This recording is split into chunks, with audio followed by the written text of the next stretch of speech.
I woke up in a small room with a painfully bright white wallpaper and a small circular-shaped table resting in the corner. I should have felt confused, or perhaps even terrified. However, no matter what, I couldn't feel any emotion. In fact, I couldn't feel anything physically. It didn't feel cold. It didn't feel hot. It felt numb. Life didn't feel present in this room, which included myself.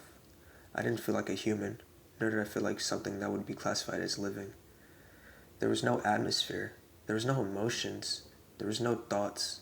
I was simply in a room observing. The more I stood in this room, the more I began to form one emotion: closure.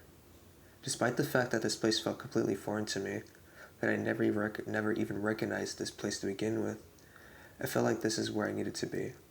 I didn't know why I was needed here. However, it just felt right. It felt as if this was something I needed to experience. You need to come forth. A voice spoke to me. It didn't seem to speak English. In fact, it didn't even seem to speak like an actual human. Despite this fact, I instantly understood this voice. I understood what it was saying. I was aware it wasn't speaking English, yet it was something I could understand fluently well, like my brain was translating this language in an instant.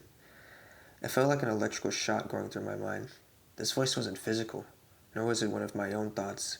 Whatever was talking to me was a separate entity, a separate being. The cessation calls upon you.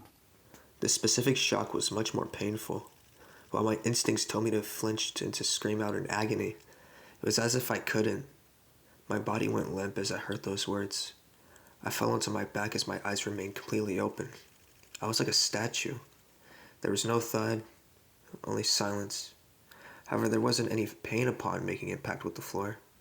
If anything, it felt like I was going to face right through the ground. The floor wasn't solid, yet it wasn't a floating feeling like being in space. This feeling was certainly unique, but not something I took note of. What I did take note of were the next words I heard. The words that made me understand why I was wanted here, why I needed to be here. Desertion is what you've earned. I stared up at the empty ceiling. It wasn't like I had a choice.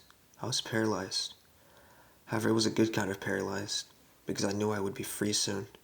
I knew that these chains I trapped myself within for so long would finally let me free. I knew what happened to me. I knew what I did to myself. Relief filled my lungs. Rather, it filled the space I was laying within. Thank you. I muttered out those words weakly. I didn't feel proud of myself for how I spoke out. It didn't sound like I actually meant it. It felt forced. However, any doubts I had were quickly replaced with freedom, both physically and emotionally. I couldn't feel my own body, yet I could sense it wouldn't be here for much longer.